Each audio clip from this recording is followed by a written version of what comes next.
नाजरीन, आज का हमारा मौजू है कि जिमा का मुनासिब वक्फा क्या होना चाहिए कि जिसके बाद आदमी को अपनी बीवी के पास आना मुनासिब है। इस सिलसिले में इमाम गजाली फरमाते हैं कि आदमी को अपनी बीवी के पास हर चौथी रात में आना चाहिए। यही सबसे बढ़कर मुत्तदिल और मतवाजन तरीका है। जब आदमी के लिए बैक वक्त 4 बीवियां रखने की इजाजत है तो उससे खुद ब खुद ये बात निकलती है कि एक बीवी से आदमी चौथी रात तक के लिए मुकारबत को मौखर कर सकता है। जिमा ही का एक अदब यह है कि आदमी उसकी कसरत और ज्यादती से परहेज करे। मुत्तदिल और मतवाजन मुजामियत का कोई पैमाना मुकर्रर नहीं किया जा सकता।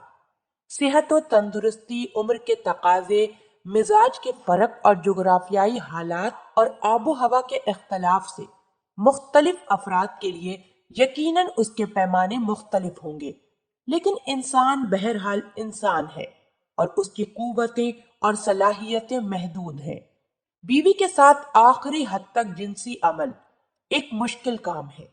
उससे आदमी का पूरा निजाम मुतासिर होता है और गैर मामूली तौर पर उसकी कुव्वत खर्च होती है।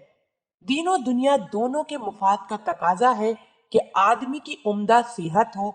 इसी सूरत वो उनको हमा जहती मकासद को बरुए कार ला सकता है। जिमा की कसरत और उससे गैर मतवाजन दिलचस्पी से सेहत का मुतासिर होना लाजमी है। जो चंद चीजें बदन को गैर मामूली तौर पर कमजोर करती हैं, उनमें एक जिमा की ज्यादती भी है। मुजामियत की कसरत से जिंदगी की जोत बुझ जाती है।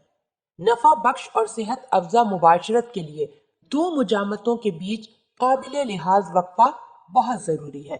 हिंदुस्तान और उस जैसे मुल्कों के लिए जहां गुर्बत व अफलास और कमजोरी सेहत के दूसरे असबाब आम तौर पर मौजूद हैं, इस सिलसिले में और भी एहतियात की जरूरत है।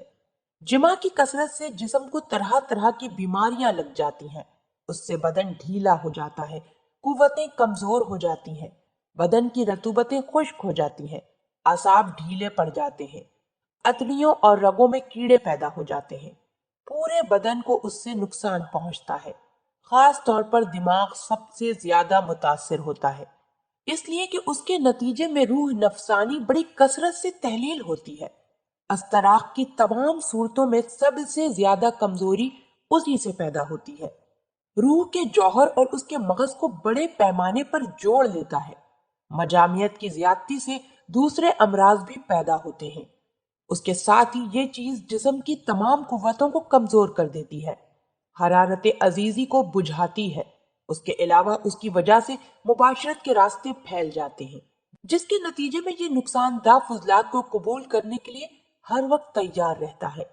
जिमा की कसरत ही सकल समात, चक्कर, दर्द, कमर दर्द, गुर्दा, कसरत पेशाब, मेदा और ज़फ़ क़ल्ब वगैरह के अमराज भी पैदा होते हैं। इस सिलसिले में कहा जाता है कि जिसको ज़ाफ, बसरिया, ज़ाफ मेदा या सीने का कोई मर्ज हो, उसके लिए खास हद से ज्यादा जिमा निहायत मुज़िर है। मुसलमान मुआशरे में भी ये रूहानियत बहुत कम लोगों को मुयस्सर आ सकती है कि कसरत जिमा के बावजूद उनकी सेहत और कुव्वत मुतासिर न हो और वो उसके मुज़िर असरात से बिल्कुल बचे रहें। इसलिए उम्दा सेहत और हालात के जायजे से इस सिलसिले में ज्यादा से ज्यादा एहतियात ही आदमी को उसके तबाहकुन असरात से बचा सकती है। कई एक डॉक्टर ने ये बात भी पूरे यकीन से कही कि मुबाशरत हर रोज एक बार या एक से ज्यादा बार की जाए या किसी भी वक्फे के बाद की जाए, उससे इंसान की जहनी और जिस्मानी सेहत पर कोई असर नहीं पड़ता, जबकि ये बात सही नहीं है। मुबाशरत में आदमी की कुव्वत हयात गैर मामूली तौर पर खर्च होती है और उससे उसका पूरा जिस्म मुतासिर होता है। इसलिए हर शख्स को अपनी उम्र और सेहत के लिहाज से उसका पूरा ध्यान रखने की जरूरत है।